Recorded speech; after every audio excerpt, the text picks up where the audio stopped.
We have the pleasure to welcome today Clement Escoffier. Clement is an engineer from Red Hat. He is the co-leader of the Quarkus project. He has a huge background in scalable and microservices systems, and he is here today to talk about microservices architecture. So, Clement, the floor is yours. So thank you again. Thank you for having me. Today we are going to talk about microservices. Why do we want to do microservices? How we can do microservices, and why again? Because there is lots of questions to ask and to answer before you start writing the first line of code, and maybe it's actually not a good idea, and so on. So we are going to see this. So who am I? I'm distinguished engineer at Red Hat. I'm now working at Red Hat for almost 10 years now. I started at Red Hat working on the Vertex projects. Vertex is the Java toolkit to build reactive systems. We will talk about reactive systems later in this presentation. Basically, it's how you build distributed systems that are resilient, elastic, and so on. And when we started, and then I started the Quarkus project like 5-6 years ago now. It started as an internal initiatives, and it's now one of our most successful open source projects at Red Hat. I'm also a Java champion. I've done a lot of Java for the last 20 years, 25 years, but this is not a presentation about Java. I'm just going to use a few examples there and there, but this can be applied to almost any language, stack, systems you want to work with. I've also had a couple of books. 2 of these books are relevant for today's discussion. One is building reactive microservices in Java, which is how you build reactive systems with Vertex at that time. And then I've wrote, was like, 3 years ago, reactive systems in Java, which this one is about Quarkus. Again, how to build resilient event-driven architectures with Quarkus. And basically, I spent the last 15 years building cloud-native runtimes, even before cloud-native was kind of the cool things people wanted to do. I remember what was that with Romain. I worked on something called Wisdom a long time ago, which was more or less a prototype of what Quarkus is today. So let me go next. So again, I want to clarify things. This is not a talk about Quarkus. It's a talk which is based on my experience on users and customers and layered products that are built on top of Quarkus and Vertex. What I mean by layered product, I mean Quarkus is a stack to build applications, and we have products that are built on top of that. We have products that decided to move to microservice architectures, and we have products that decided to stay with a monolith approach. And we have products that are a little bit in between. So that's all this experience that I'm going to present. I'm kind of a history nerd or history geek, and so I always like to start my presentation with some history. So of course, I'm going to use Java here, but use any language that was created almost 30 years ago. Here, Java was released in 1996. I started writing Java in 1998, so a long time ago. At that time, well, the world was really different, but also how the applications were built were really different. It was a time where monolith architecture was the way to go. And by monolith, I mean a one single process running on one machines, very powerful for that time. And that process had access to the whole CPU, memory, file systems, and so on. So everything was made to make that single application running as fast as possible and for a very, very long time. Like ours, when I started, we were deploying in production twice a year. And it was already a a miracle. Like once a year was already considered good at that time. The world has evolved, and as you can see here with Java, but almost any language follows the same trends. It took time for the language itself to provide features that address the needs of microservices and serverless and so on. Typically for Java, we started having a better way to write functions in Java 8 with lambdas. We finally get a built-in HTTP client in Java 11, so 2018. And believe me, that HTTP client is really bad, and still bad today.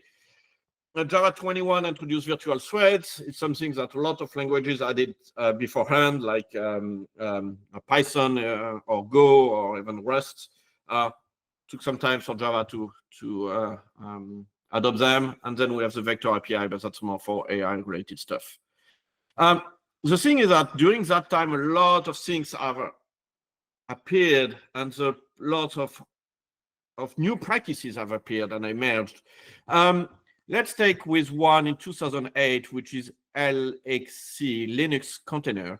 So today, most of the systems are deployed inside containers.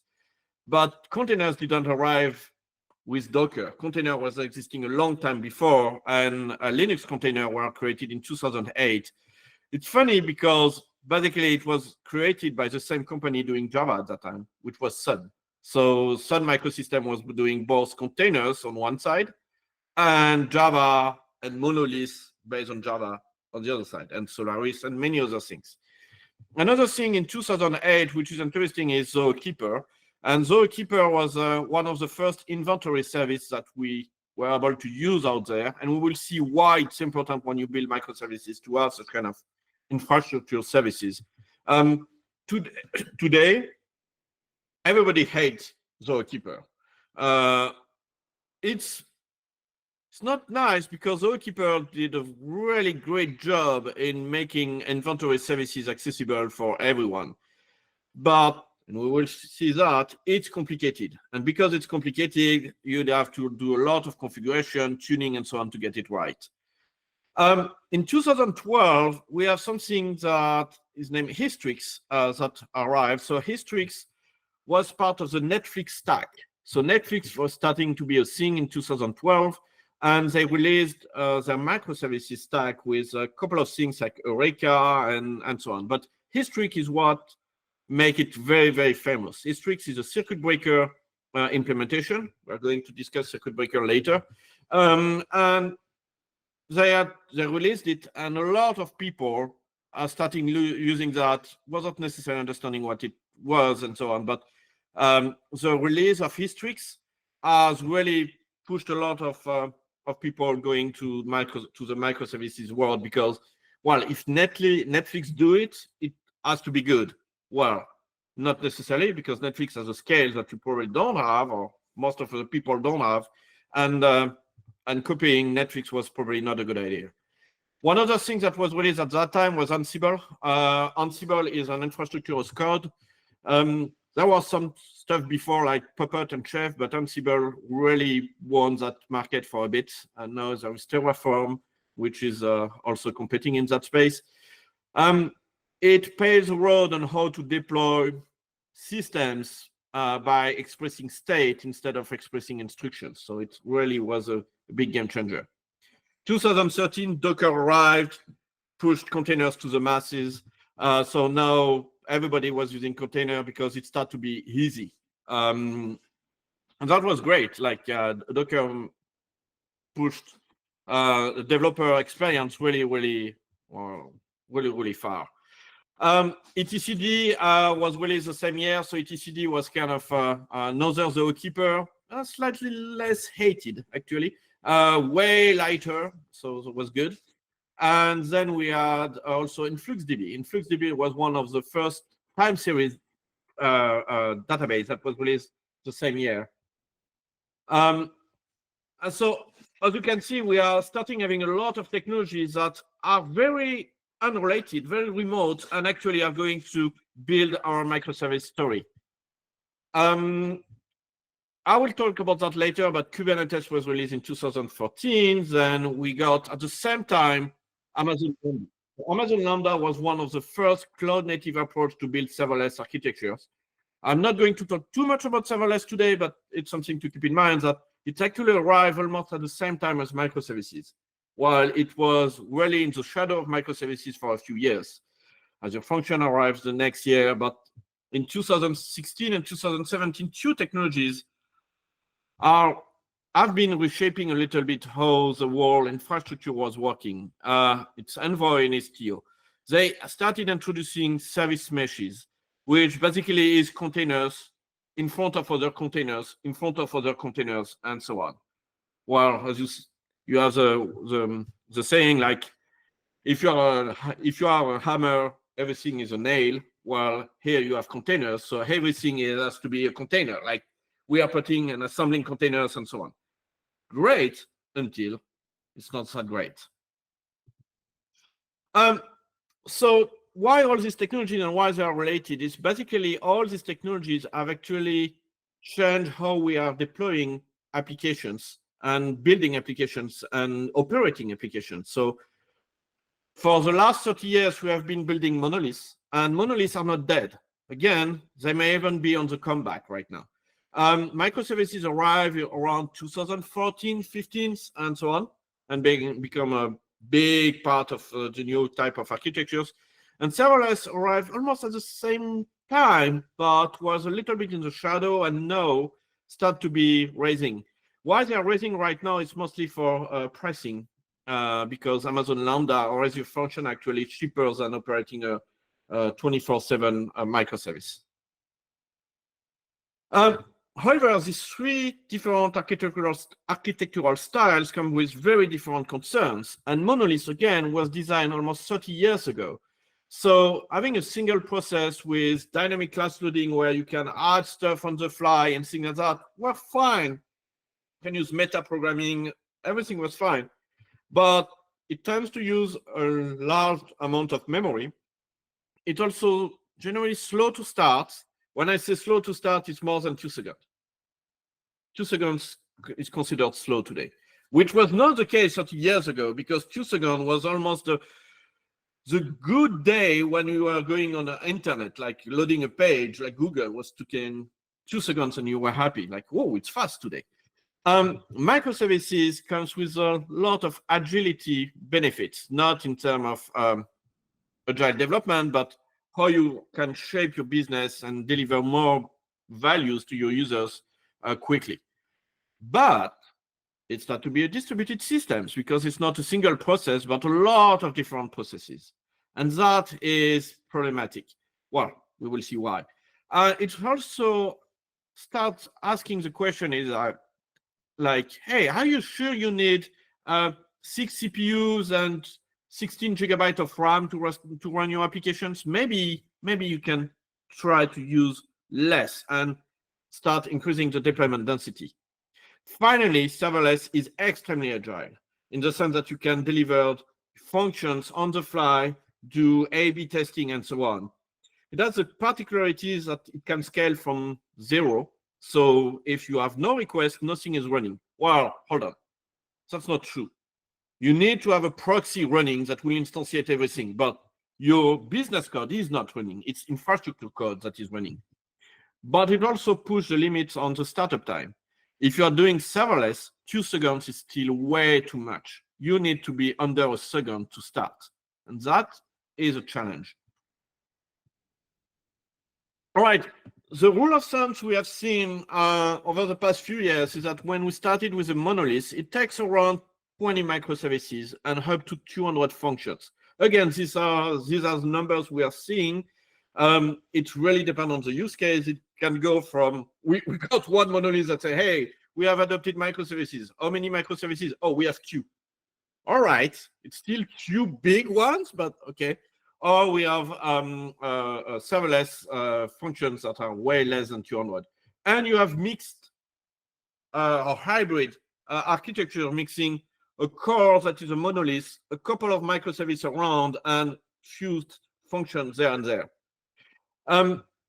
It really change how we are deploying things, because a monolith, well, you have one instances. Horizontal scalability can be pretty hard to achieve, and you tend to prefer vertical scalability, so adding resources and CPU to make it faster than actually trying to build another instances. There is a lot of things around data and things like that. For microservices, you have a finer grained way to handle horizontal scalability, because you can instantiate your microservices completely independently from each other. So you can say, I need 3 instances of this one of this one, and so on. And you can actually adapt that at runtime. Functions by default are not running. They're only running when they are called. Of course, you have serverless platforms that can keep a function running and to always be hot to avoid having a startup time issue. But in general, it scales from 0 to n, and you create as many instances as you want. One of the things is, a monolith was a single processing. Microservices, you already have multiple processes, so inter-process communications, meaning distributed systems, and in the world of serverless, it's even worse. So basically, what you need to build microservices is not a microservice stack. That does not actually exist. We will see why. You need a stack to build distributed systems. And that actually is a hidden truth behind microservices. And that's what, well, marketing people around microservices forgot to mention and say, you will see it's great. Well, it's great, except that it's distributed systems. And there is one thing we know about distributed systems, are doomed to fail because of the physics of distributed systems, because networks can be flaky, breaks, you have partitions, you may have timeouts, you may have lost packets. There is plenty of reason why it's going to be part of the pictures. Failures will have to be addressed gracefully. And it's very hard for us engineers that wants to really build the perfect systems where, all right, you are going to build a system, but don't worry, it's going to fail. But yeah, as a pep talk, not great, right? The fun thing is, bigger is your systems, less are the change that it's 100% operational will be, well, it will never be 100% operational. You will have always some parts that will be a little bit broken and so on. We will see a couple of things of why later. But when you build a distributed system, you have a lot of concerns to address. Of course, the communication, HTTP, gRPC. Do you want to follow the REST principle or not? Data, like what kind of database do you want? Relational database, NoSQL database, shared it, and so on. Security, of course, because we will have to propagate security identity across several calls and across several systems or applications. How do you deploy them? Containers or process? Do you want to build a monolith, a modulith? We will see that at the end of this presentation. Microservices or functions, or a mix of all these. How do you implement observability? How do you make sure that everything is still working? CDC or outbox patterns will be very important, especially when you start extracting features from one place to another one. Transactions. Well, don't try to apply old school distributed transaction to a modern distributed system. They don't scale. They don't scale at the kind of system we're building these days. So you will need something like long running actions or transaction using compensation or saga patterns or things like that. Messaging like Kafka, MQP. So MQP 1.0, which is MQP, or RabbitMQ, which is MQP 0.9. Same name, totally different protocol. So be very careful when you read. The version is actually very important. So now we have seen that building microservices means building. There's a lot of things. So why would we ever want to do microservices? Well, because it seems that deploying a system with multiple different islands is easier in terms of agility. And that's actually true. We have done studies over the past few years, almost since I'm joined Red Hat. where we have seen such kind of things or curves. When you start a new process, a monolith architectures tend to be better in terms of velocity. So what is velocity? Velocity is the amount of time it takes to bring a feature into production. So for a couple of years, or if your team is small, less than 7 developers, that's a famous pizza team from the old, we have read a couple of years ago. And yeah, so it's good.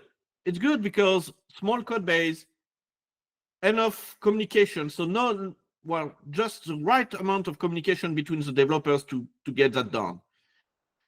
Microservices from day one is less, has a lower velocity. Why? Because, you need to have multiple processes, they need to call each other, you need to have way more agreements from day one, like what is your APIs you are going to expose and so on. But there is this point where the two curves are crossing, and it's basically 1-2 years of development, or if your team is more than 7 developers. In that case, microservices tend to ensure that the velocity doesn't drop too much with project age, while monolith is just like really going down. And in theory, this is because the autonomy of microservices outweighs their overhead. In reality, it's not that clear. It's start decreasing because you start having a lot of different moving pieces. But if you can keep an eye on and not create 1,000 microservices, so if you're not Netflix, it's actually hold this promise. So one word of question: do not start greenfield project with microservices in mind. We will see at the end that there is other approach that will give you a better monolith at the beginning, which will scale up to a moment, and then it make easy to extract microservices out of the monolith. So a couple of years ago, when microservices started to be the new trendy thing, and I attended lots of talks about that, I've seen a couple of talks, or even the large majority of talks saying, hey, the microservice, I have your HTTP server and HTTP endpoint, and I'm done. And I was like, that sounds a little bit simple, or maybe a little bit naive. 1 year later, the same guy, I remember that, showed me that slide, said, no, actually I was wrong. It's what I said, but in a container. So, wow, how is that even related to containers? Anyway, so, right, okay, so now I have a base OS or an image, base image, and I deploy my HTTP server and HTTP endpoint, I put that in a container, and boom, do I have a microservice, really? That looks like, again, still a bit naive, but why not? Can work with that. And then a lot of people debating about what it is and so on, but Martin Fowler came with a definition. This is a very wordy definition. It's not a perfect definition, and we are going to see that. But we can work with this one. So what Martin said is that a microservice is an architectural style, okay, that's what we said so far, is an approach to developing a single application as a suite of small services, fine, each running in its own process and communicating with lightweight mechanisms, okay, often an HTTP resource API. Okay, he didn't want to say REST, so he said HTTP resource API, why not? These services are built around business capabilities. That's very important, and we will come back to that later.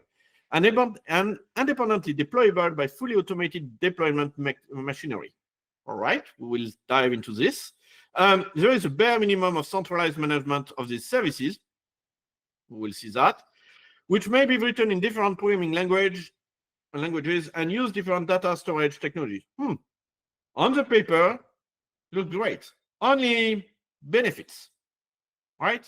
No downside, nothing. So let's have a look at all the points that I used in red. So first, a suite of small services communicating with lightweight mechanisms. So what Martin said is that each service runs its own process, but not necessarily OS process. It can be an OS process, it can be a container, or it can be also a WASM sandbox, or whatever there is or there will be later. they use lightweight interactions. While the definitions clearly say HTTP, or often it's HTTP, it seems to be less and less the case. And actually, there are many issues with HTTP. A lot of people believe that they understand it, and actually they don't. Like Keep Alive and HTTP2 channels, streams, sorry, HTTP3 channels, and so on. That definition uses the word lightweight, but doesn't mention coupling. And actually, one of the big aspects of microservices is coupling. You need to have the coupling as loose as possible between your microservices. Otherwise, you are just building a distributed monolith, which has all the drawback of monolith, all the drawback of microservices, and none of the advantages. Also, the definition does not really say anything about synchronous communication. Asynchronous communication, things can be actually a little bit better on this side. Independently deployable.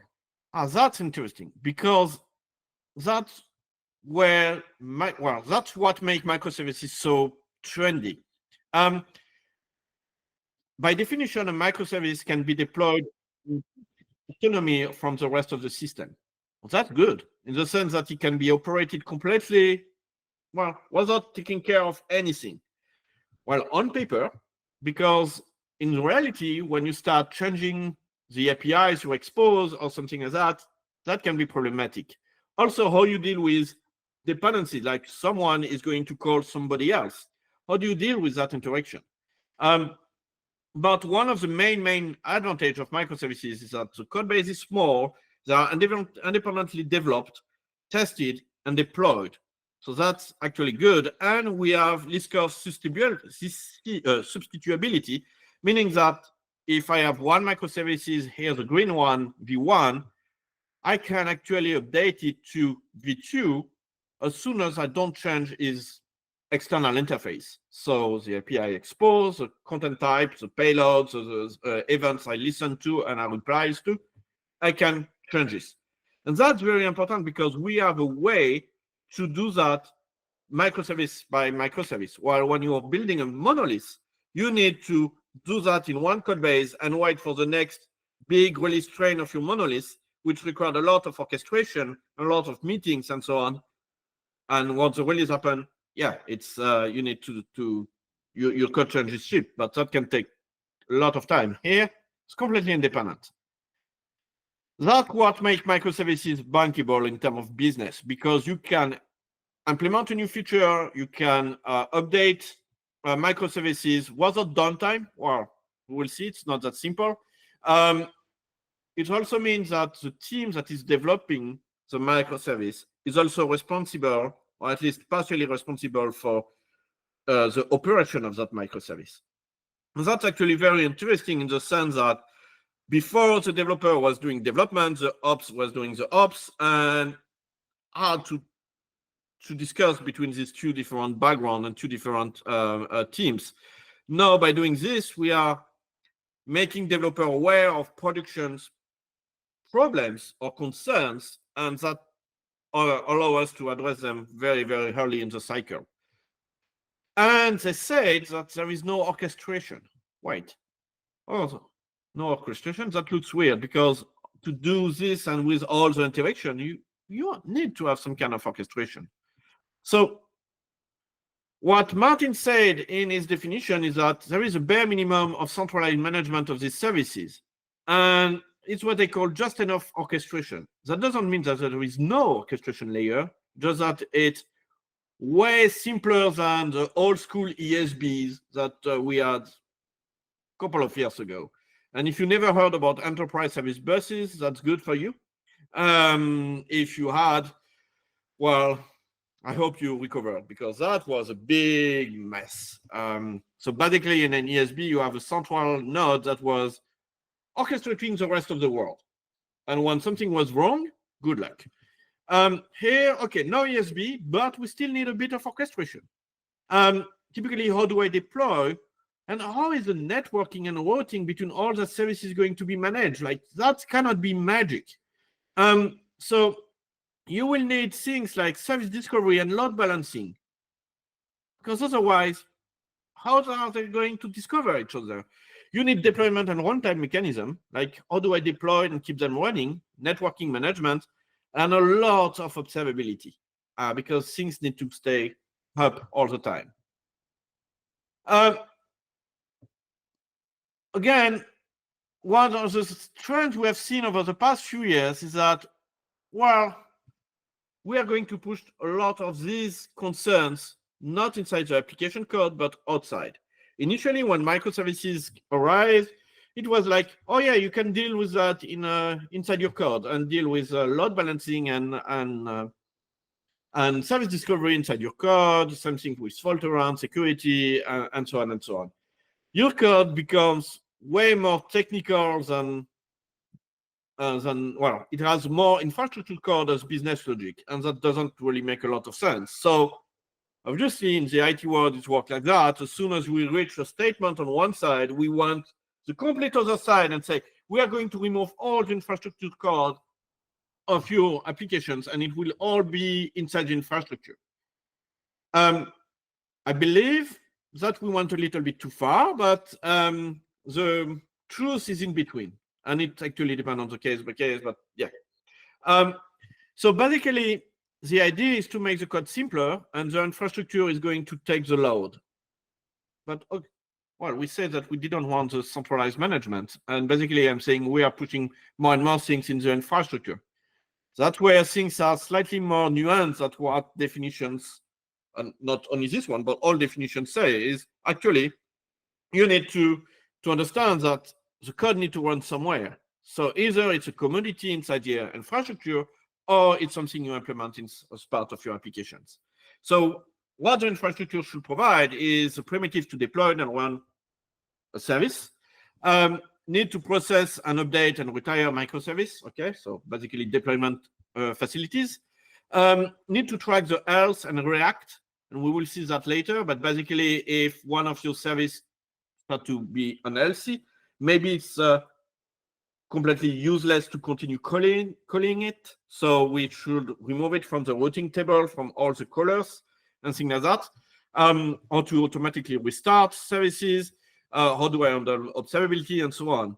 But it also means that you need to also think about, okay, so if my infrastructure is doing that, or I do my CI/CD, how do I replicate my infrastructure on my developer machines, on my test environment, staging environment, prod environment, and so on? So it's not that simple. It's not like uncrafted software anymore. You have this piece of infrastructure that do things, do smart things, but you need to have it available. And also, what I just said was for one service, but microservices comes in systems. You don't have one, you have multiple of them. So you need to handle service discovery globally, fault tolerance and resilience, either locally and globally, different strategies, observability like logging, tracing, metrics, and so on, scalability, load balancing, networking, delivery deployment, authentication and security, and probably the most important one, API management. So how do I deal with versions and things like this? And that's where the cloud, containers, and Kubernetes enter the game. Because basically, microservices will not have been as successful as they have been without all these pieces of technologies that we introduced initially. So Histrix, Linux container, Kubernetes, and so on. So first, why containers? Containers were designed to build, ship, and run an application anywhere. And if you're like me, a guy from the Java world, you heard that a lot 25 years ago. And it was not true. And you know what? I won't spoil the rest of the presentation, but it's not true either for containers. Sorry, there is no free lunch. So the idea of a container is actually good in the sense that you are going to package your code within an image, which is immutable by default. And that image contains the bare minimal OS libraries and so on to run your applications. And there is an isolation layer between all your containers, meaning that you can have one application using, let's say, Python 2 and another one using Python 3, and there won't conflict, because if you try to install both on your laptop, it's a big mess very quickly. Otherwise, you need to use virtual environment and things like that. So this level of isolation is actually interesting. And it was designed as no more, it works on my machine. Like, yeah, you are going, you ship containers and so on. Well, that was a theory. Because basically, if you put an application that was not prepared to run in a container, it's as equivalent as putting a lion in a wheelbarrow. It's possible. We have the proof. It's not necessarily useful, neither for the lion nor for the wheelbarrow. It's not necessarily safe and secure. We have no news from the guys that took that pictures, by the way. We don't know.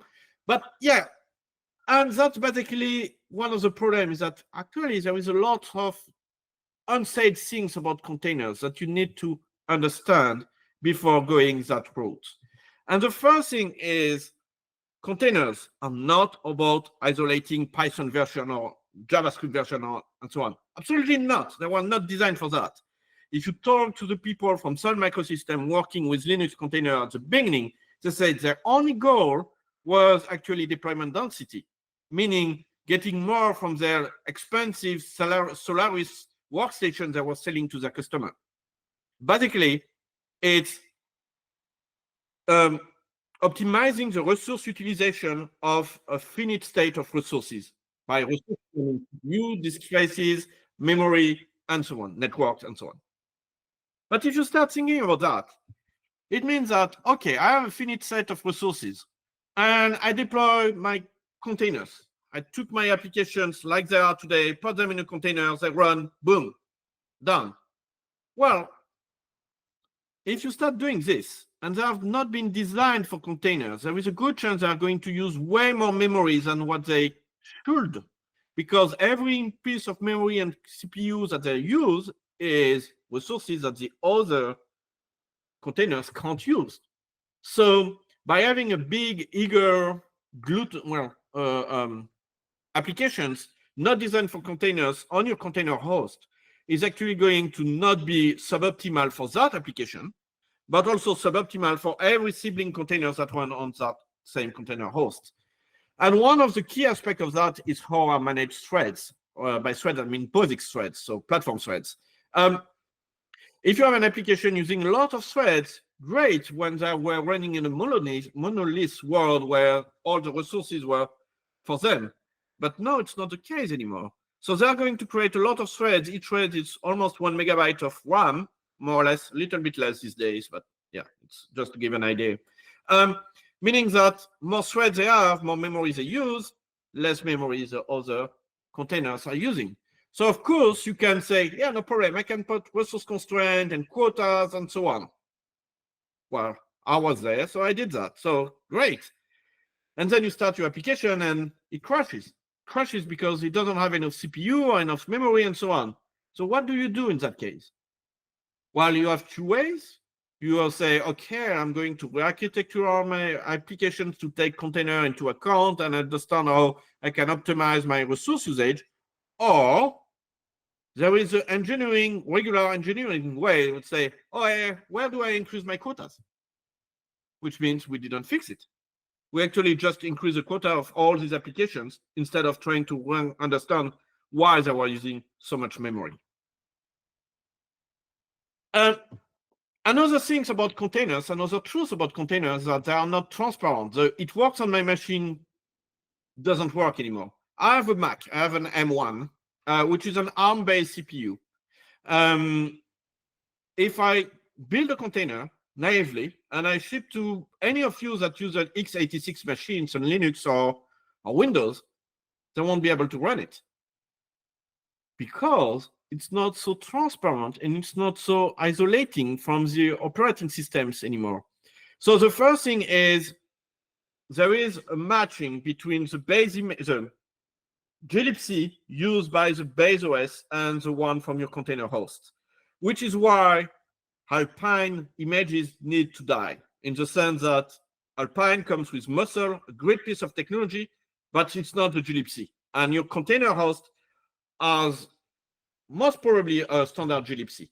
And we had to debug a lot of really weird segfault and things like that in very hard areas of the code because of such kind of mismatch. So believe me, just use regular images using a standard glibc.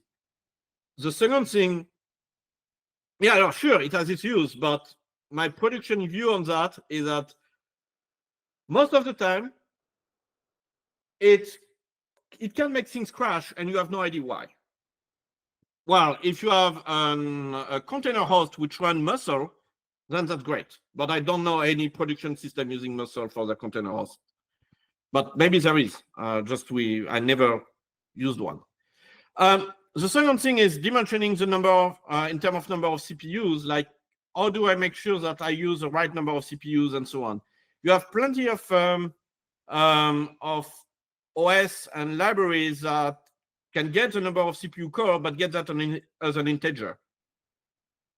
Great, except that most of my application today runs with 0.5 CPUs, and that's not an integer. So in the best case, I would say it gets rounded to 1. In the worst case, it gets rounded to 0. and then bad things happen. Actually, it's like a divide by 0 and things like that. It's always funny to see that. You may be surprised by the 0.5 CPUs. Actually, it seems that the trend is actually now to use 0.3 CPU. So a third of CPU per application. Yeah, and in terms of RAM, it's the same thing. It's a lot less RAM than what you used to have, and it's a lot less than what you have on your dev machines. Like, again, most of my applications I'm running today are half a CPU and 256 megabytes of RAM. And that 256 megabytes of RAM is not a lot. Like, when I get my system working on my machine, I'm saying, oh, it's super fast. When you use this, it starts to be way slower. You need to be careful at every allocation, every thread, and so on. Yeah, so one of the other issues with containers is that at the beginning you have 1 container and 2 containers, and then you get way too many containers. And we have to deal with a lot of images, as I said. Containers are packaged inside images that are normally immutable with floating tags. So what's a floating tag? So let's say I see that you are using Alpine. So I'm going to use what I consider the closest alternative to Alpine, which is UBI, Universal Base Image. I didn't make the name. I don't believe it's universal at all, but whatever. And let's say that I'm pulling the version 8.6 today. I get my system all running, and everything is fine. And tomorrow, I'm saying, hey, no, Clement, I pulled 8.6 and it's not working. I'm like, wait, I have 8.6, you have 8.6, it should be working. Except that 8.6 is actually a floating tag. It means that it changes in time, and the reference is when you pull it.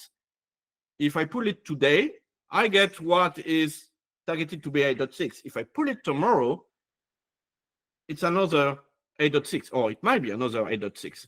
I remember a few years ago, it was CentOS that was doing that and had only floating tag like CentOS 7, 8, and I think we never released 9. But actually, it was a floating tag. So depending on when you pulled it, it was totally different from one day to the next one, and it was a nightmare. So you need to use hash instead, but it's short 256, so it's not really great and nice, but that's the only way to actually deal with images at the large scale. Don't use latest, because latest is the worst floating tag you can have, because latest is really related to have related to when you pull it. So latest from yesterday is not the same as latest as tomorrow, so it can be really bad. CVE nightmares. Well, inside our containers, we have a layer of the OS with many libraries, and these libraries may have CVEs. And these days, we're living in what I call the tyranny of CVE scanners. It means that you can be sure that there is not a single week, except summer, actually, which is funny, which make me believe that security experts actually academics and summers are vacation time. For the third year consecutive of season, so I'm like, yeah, something is off. But anyway, what I mean is, these will have CVs that will get reported to CV scanners, and you can be sure that someone is going to ask why you didn't update to the latest whatever package version. It's because every time you need to update it, you need one to rebuild your base image and then rebuild every container based on that. And this is tricky, long, and yeah, it's a large process. Well, it's a long process to do that. There are solutions with over-the-air overlay. So basically, it's a file system overlay, which actually is a primitive on which containers are built. But basically, when we use over-the-air overlay, we can apply a patch to some part of the file system. It can be a top layer of your containers, or can be patch in between and things like that. It's still quite advanced. We have technologies that do that at Red Hat. We actually acquired a company that was doing this. Can't remember the name. But every time I saw that, I say, well, this is closer to science fiction than actually a rebuild of everything. So it will be there, but right now it's still very, very advanced in terms of techniques. I believe that will be the future of CVEs handling in containers. The next point is dealing with multiple instances of containers are not that simple. Imagine that you have containers and you have 5 or 6 instances. This can be tricky, especially if they don't use the exact same version, because the R's have been slightly different. So you need some kind of orchestration engine. And now that's where we have Kubernetes. So let me be frank. I'm not a big Kubernetes lover. Like, I believe it's way too complicated. However, it's probably the best thing we have today to run large-scale microservice systems without too much hurdle. So what is Kubernetes? Kubernetes is a container orchestration layer. You can manage hundreds of thousands of containers with hundreds of thousands of nodes. Each node is more or less a VM or a machine. And you can add and remove nodes on the fly depending on the capacity you want. And that's the first thing, because if you use plain containers, you can't add another container host. Or otherwise you will have an external service discovery and things like that.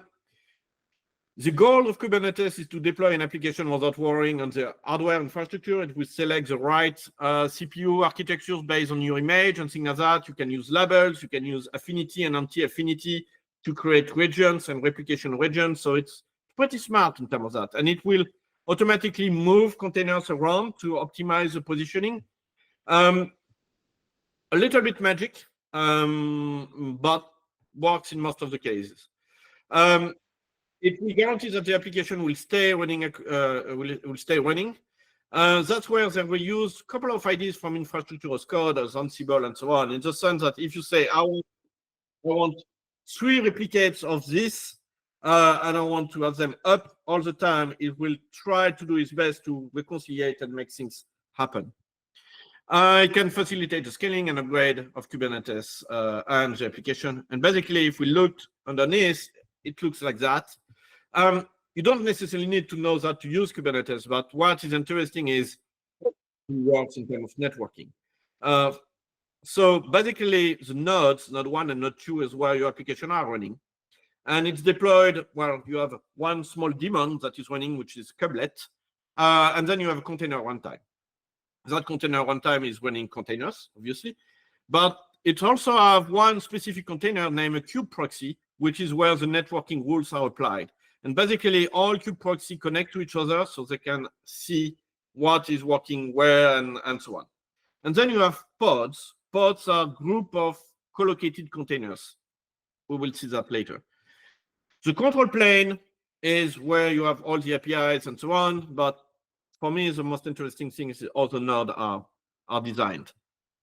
Nowadays, you don't necessarily need to know such kind of things, in the sense that most cloud providers are providing a managed Kubernetes, like Azure. It's Azure Kubernetes Service, EKS for Amazon, and GCP. I can't remember, but Google has another one.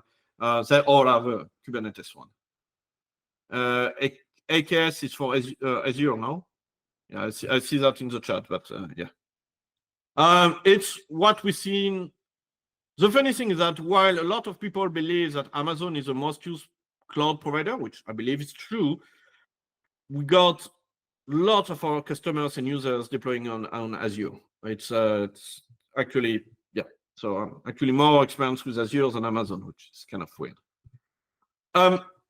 So very quickly, how does it work for a developer? So you code your application, your service, fine. You package it in a container image using the base image you want. If you want to use Alpine, use Alpine. If it crashes, I will have told you. But anyway, then you write a Kubernetes descriptor, which is a group of two things, a deployment and a service.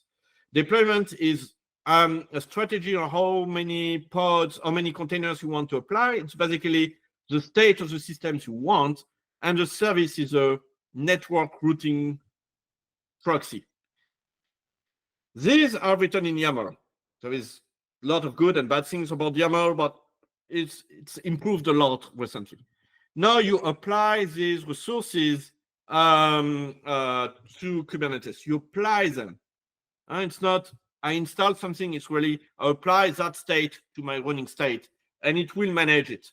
Then Kubernetes will instantiate the pods. As I said, it's a container. It's an envelope around a container or a couple of containers, which are colocalized on the same node.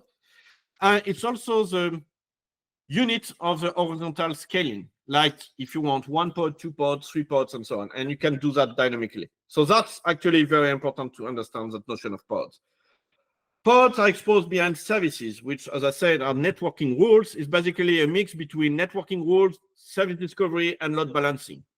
So basically, all the other pods are going to use your service exposed by your pod, not by interacting directly with the pod, but directly with that network service, which is a proxy, and it will automatically implement a round robin between all the different replicas of the pods. You can be smart doing A/B testing, having several rules and things like that. What's also interesting is imagine that you have 2 pods, and one of them starts to be unhealthy and reports its health to be, I'm unhealthy. I can't handle load anymore. Kubernetes will automatically modify the service to remove that pod from the routing table, meaning that it won't be called anymore until it becomes healthy again. So that built-in mechanism is very important to keep things running in a healthy state. Does Kubernetes make everything shine? Absolutely no. A lot of YAML, again. It's still evolving. Kubernetes has new formats. Every 6 months, there is a new thing. There is plenty of different trends, and even if it's part of my role to follow all of them, honestly, that is way too much. Service meshes, ambient service meshes, sidecar-less service meshes, Knative, and so on. Plenty of things around security too. Some concerns are not completely handled. You extracted a lot of code, of your code, of the infrastructure code that you should have written inside your application inside Kubernetes, so that's good, but not everything. Like security, observability, and fault tolerance are only partially covered or not covered at all. And when you want to deploy a system from scratch, well, you can apply every descriptor one by one, or you want something a little bit smarter, like a Helm chart, which is basically a package manager for Kubernetes.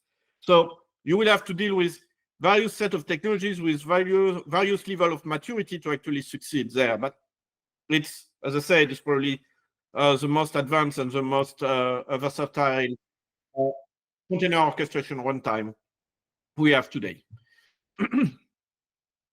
What about observability?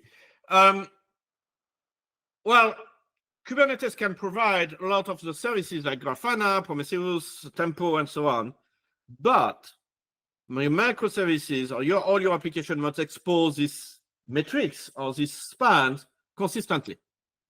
Otherwise, if one application say my response time is inside this metric and another one say no, my response time is inside this other metrics, you can't really apply the math and things like that. So you need conventions on microservice stack. Same thing for fault tolerance. How do you deal with crash when you have health, but you need more than this? So how do you handle timeout, circuit breaker, bulkhead, and so on? And remember that all these have values, which actually depends on the node, on the how things are localized, like if things are on the same node or on two different nodes and the timeout is different and so on. So it can be very complicated and you need to report the correct metrics. So again, you need some kind of microservice stack. But in the definition we had before, we said you can use any languages and framework. And I just said, well, you actually need a microservice stack. And that's where things are slightly more complicated. So it's what was written here, which may be written in different programming language and so on. So if you want to operate microservices architecture at scale, you need to have a stack, or at least a set of stacks that have been validated by your own team. That's what we call platform engineering. They will look after, well, how does it run? How do we containerize base image and so on, CVE strategies and so on? How the observability must work, or the fault tolerance pattern must be implemented, what are the key values like timeout and so on, how to handle schema, inversion, convention, and so on. So basically, you can say, hey, but that's the revenge of the product ops team from the former times. And yes, it's what, well, because we love marketing, it's now named platform engineering. And it's basically a team of architects and ops guys that are there to provide the infrastructure and the tools for the developers. It can be one language, multiple language, really depend on the needs. I'm seeing both. I'm seeing a lot of banks doing both a Java backend and a Node.js backend, Java stack and JavaScript stack. I'm seeing, I think it's Spotify that is now doing Go and Java. We start seeing things in Rust and so on. So you need to, and their work is to actually make sure that everything works together, applies the same convention, and so on. Before going too much into architecture, I forgot to mention WASM. So I discussed a lot of containers, the drawbacks, the advantage, and so on, but I didn't mention too much about WASM. The problem with WASM is that you will have asked me the same question about, do I believe that WASM is going to be used? You would have asked me this question 2 years ago. I would say, yeah, it's going to be great. It's we see a lot of convergence and things like that. And if you ask me the question today, I will say, well, I actually don't know, because for the past 2 years, there have been like no progress or anything. There are plenty of reasons behind this, mostly politics and market and so on, and funding. And one of the issues is that they had a bad time in the sense that they got the Gen AI ways getting a lot of the funding these days, and it's very hard for anyone to actually get funding if you are not in a Gen AI space. So you have plenty of technology around WASM that has been created, and they're all super cool. But we don't see the convergence we were thinking will have happened over the past 2 years. No, I was at Devox, it's a conference 2-3 weeks ago, and I started seeing things moving around WASM again. So I say, oh, finally. So typically you have the Graal VM team from Oracle doing things with WASM. We have Chicory, which is a WASM interpreter, which something we can embed in various languages and so on. So maybe it's actually going to converge as we were planning to, but yes, it took like a 2 years break, like from the external point of view. Well, they did plenty of work, but didn't concretize into really lots of workload using that. Now you have use cases for WASM, typically plugins and things like that. But as a main runtime thing, we didn't see that. Another thing, before going to architectures, Kubernetes has a WASM working group, and they plan to execute WASM sandboxes and orchestrate WASM sandboxes on top of Kubernetes. So far, it was not really very advanced. They had a running prototype, but nothing very groundbreaking. But it's one effort that you need to keep an eye on if you're interested into going to WASM. Let's speak about architecture a little bit. And as I said, most microservices today use HTTP because HTTP is well understood, more or less. HTTP 1.1 was relatively well understood, and I'm not sure that everybody was understanding pipelining, but whatever. HTTP 2 was clearly not well understood, and HTTP 3 is just like going to be super funny because basically it's there is a couple of things that are kind of hacky, but it's how protocols are made. So you have to take decision at some point. It's easy to understand and develop with in the sense that you just need curl and you can verify that things are running, so that's good. REST is a pattern that should be used, but a lot of people are actually not necessarily applying every principle, so it's closer to RPC on top of HTTP, but whatever, it works, and it's well supported by Kubernetes services. There is a couple of problems with that. Is it's often schemaless in the sense that you expose some JSON payload beyond a set of resources, but there is no real version or schema or thing like that. So at scale, it doesn't work. So you need actually schemas, a schema registry like Epicurio and others. And there is also a hidden coupling in the sense that one service calling another service, well, it's actually has an implicit dependency on the contract if it's not exposed. So it's not that independent. So you're breaking a little bit the autonomy of microservice. And as I said at the beginning, microservice keeps this velocity only because of the autonomy. So if the autonomy decreases, then the velocity will decrease also. There is also temporal coupling in the sense that few services can call each other only if both are alive, but also if all the network between them is up and running. gRPC is another strategy. Instead of JSON, it's using a binary format. It has schema built in, which is using the protobuf format. Right now, protobuf v3, protobuf v4 is breaking a lot of things, so it can be tricky. It has multiple interaction scheme like one-to-one streaming, bidirectional streaming, and so on.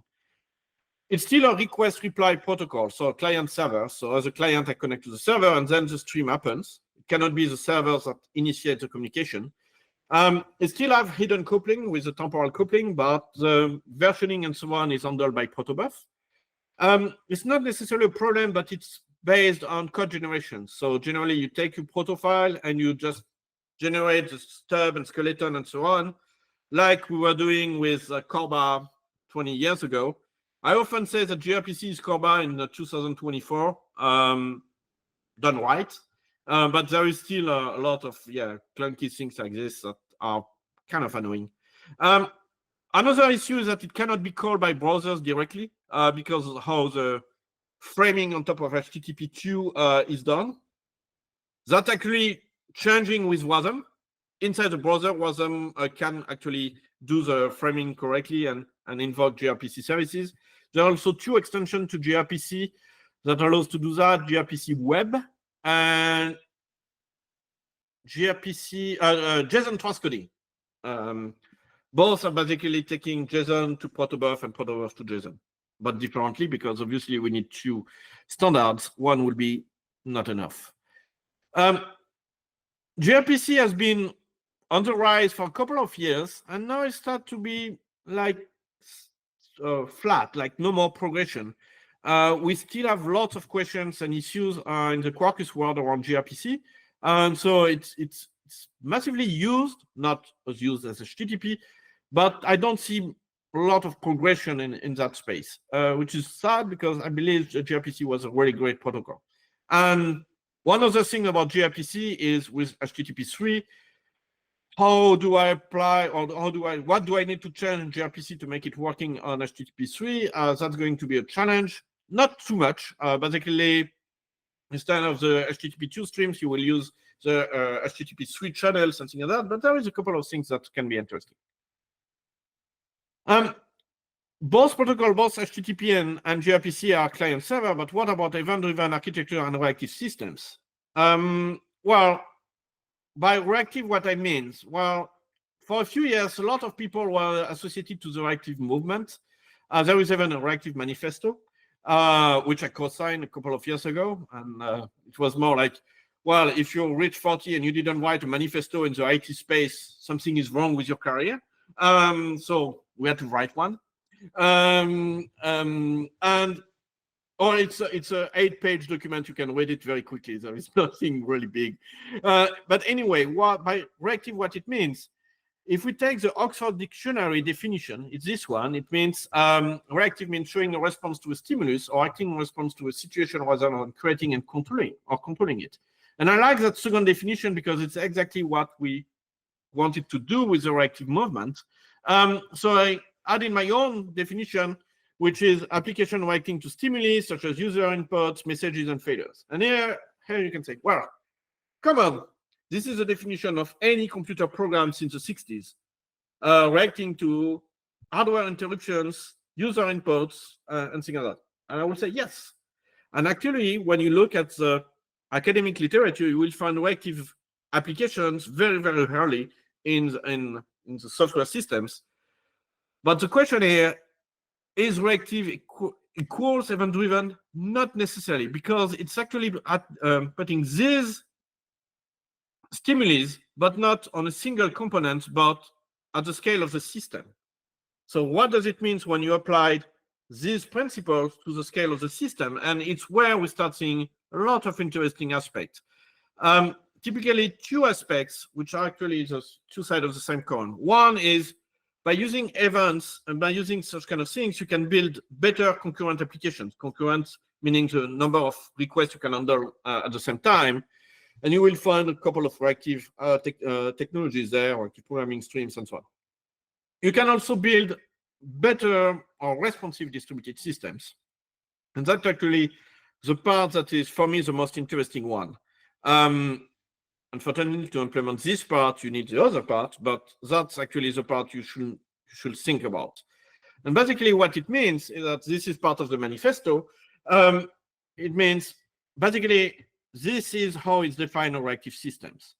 It uses asynchronous message passing between all its components. And because of that, it will give you two capabilities, elasticity and resilience.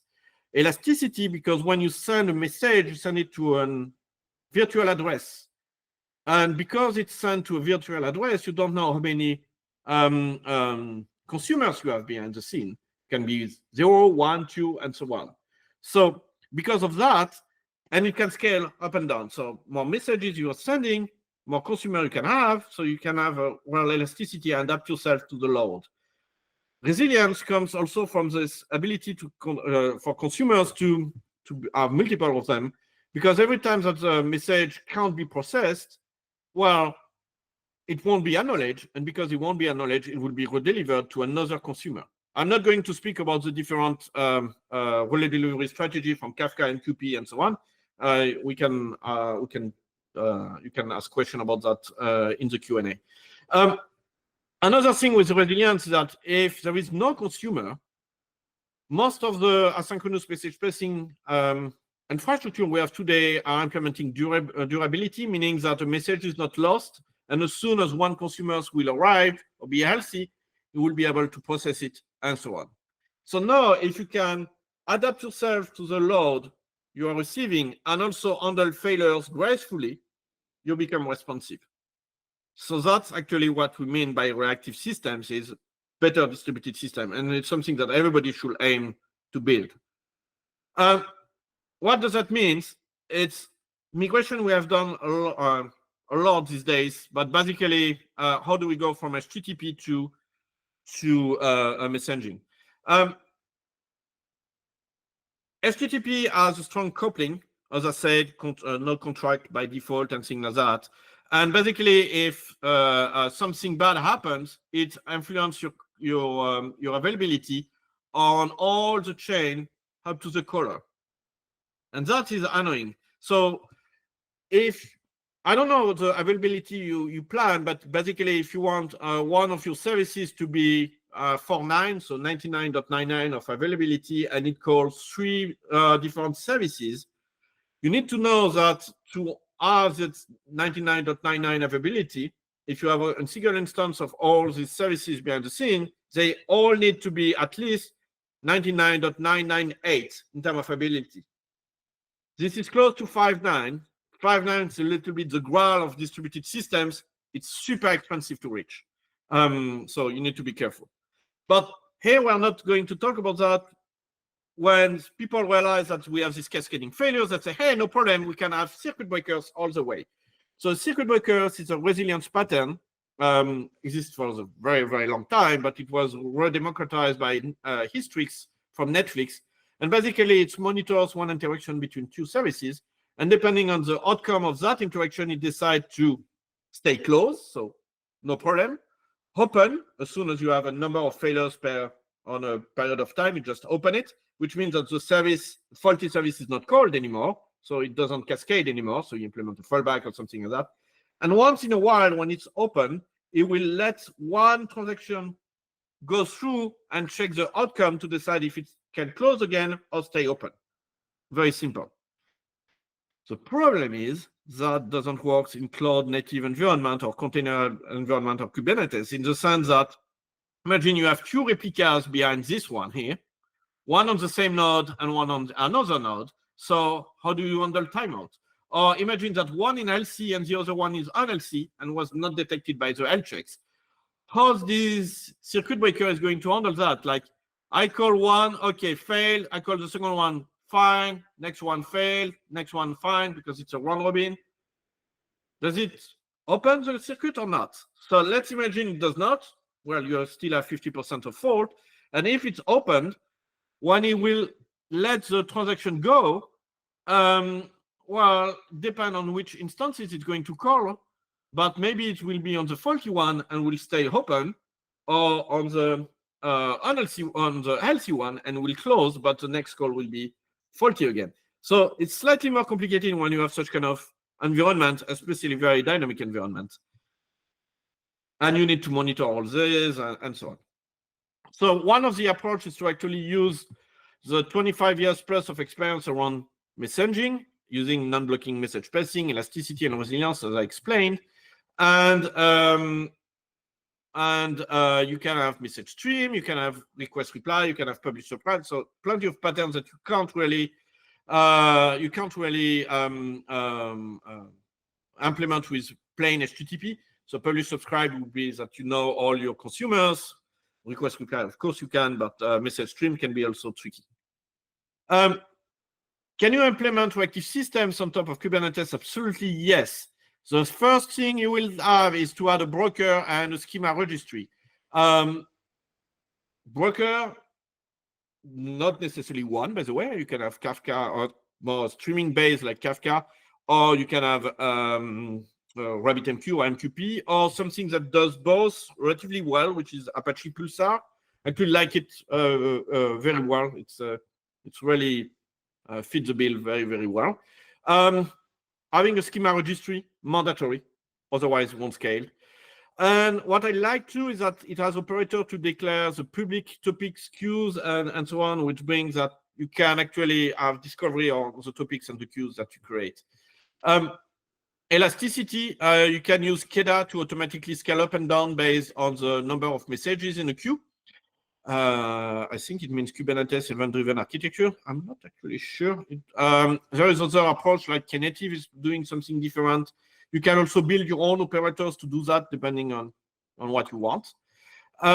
Resilience, it's acknowledgement based. Oh, there is a weird formatting issue here. obviously, if you know Kafka, it's slightly more complicated because it's per batch and per offset, but so you can have duplicates, but basically you get the idea. And in terms of applications, most languages and framework have a good coverage of messaging, Kafka, Pulsar, RabbitMQ, and so on. So you can just use them. Does it mean that you won't use HTTP or gRPC? No, I think you need a bit of both, depending on what kind of things you want to do. Especially messages can introduce latency in the sense that you don't know if there is a consumer or not. So you need to be a little bit careful with that.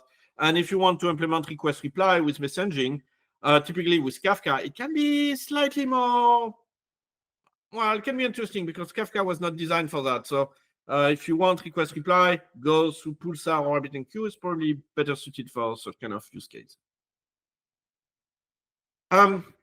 Last part of this section is from monoliths to microservices. Two approaches. I'm seeing the time, so I'm going to rush it a little bit. Strengthening the monoliths and modulus or modular monoliths. So let's have a look. So both approaches are relatively close, but the outcome is quite different. But for both, you will start with looking at your architecture, identifying the most valuable components and their boundaries.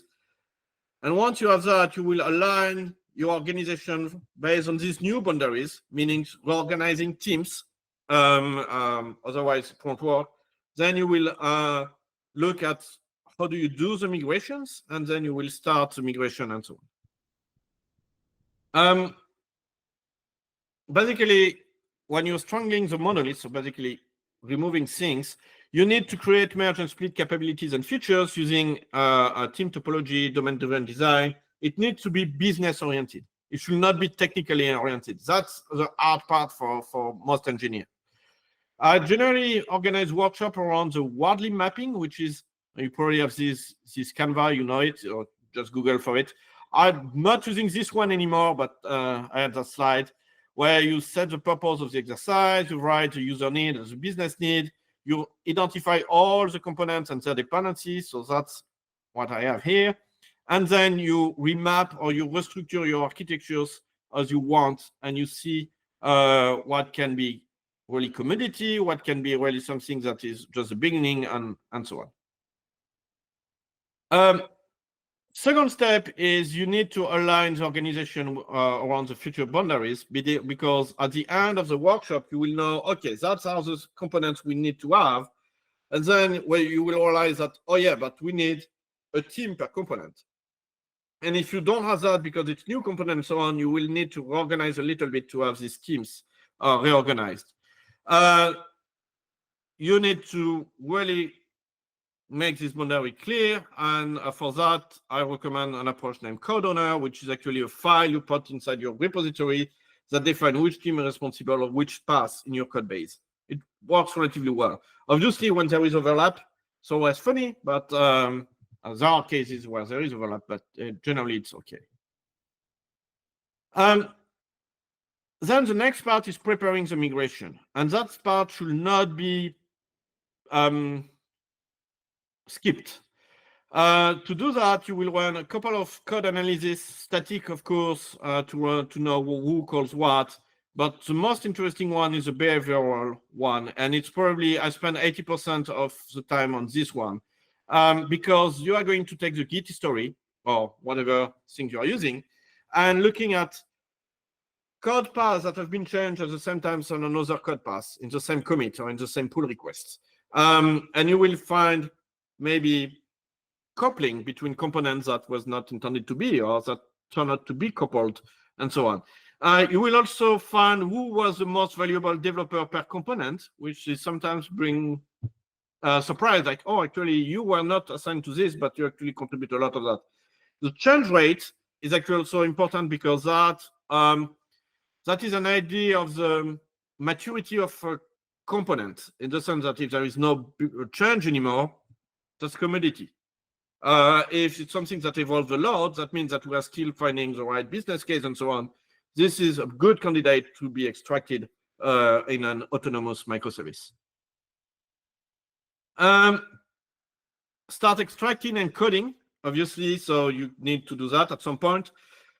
one thing is when you have an existing monolith to do this, because it's not something you can do overnight, you will use a mix between hotbox pattern and CDC and stranger facade pattern. So basically, the feature you are going to extract is going to be exposed behind a facade, which has two implementations, the new code that is not yet existing and the old code.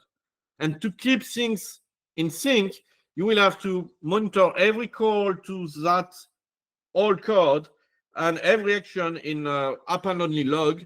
So when the new code is ready, you will be able to replay everything. So you need that to keep things in sync and do the switch when you are ready. Doing the switch is the next part, is actually finish the migration. You need feature flags and things like that, very simple. But you need to make sure that the hotbox pattern is in sync. There are other approaches on the hotbox patterns, but it's what I use the most. And especially if you use a Kafka or Pulsar or something like that, you have the infrastructure to do it directly. Now, the modulus, I don't like that term modulus, I like modular monolith, is basically monolith done right. And basically, it takes a monolith and you identify modules which will be completely decoupled and managed by independent teams. So like microservices, but inside the same process. Three first steps are exactly the same. Identify the possible modules, align the organization, run code analysis, and so on. And then you do the code partitioning and so on, which is purely business-based or functional-based and not technically based. A module is a standalone logical application on its own. It needs to bring value for the users. It has a very private implementation, and you need to be super strict about that. You can have a public API. Well, you have to have public API, which is defined inside contracts. Contracts are totally part of that modular monolith approach. You can have direct calls and events. What I recommend is to have events between modules and direct call within a single modules, but it depends on every cases and can be exposed remotely or not. If you access to data, each module must have private tables. If modules inside the same modules you are dealing with events in an asynchronous manner, then you need to have private topics in Kafka, private queue in RabbitMQ, and so on. One of the secrets of this, you need to enforce the code boundaries.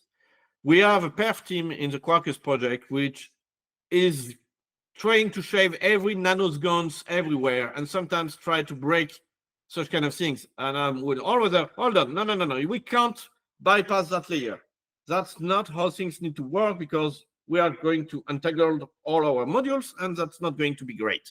So you need to have clear boundaries and enforce them. Avoid cycles, obviously. There is plenty of tools to do that in the Arch unit vein. You have this for every language these days, so you probably find one for the language you use. And finally, when you have a modulus, it's way easier to extract a microservice. Why? Clear contract, clear boundary is isolated from the rest of the system. So take it, extract it, you're done. You need to keep the reactive principle in mind to make sure that you have the elasticity and resiliency, but otherwise it works out of the box. Time to conclude. Yep.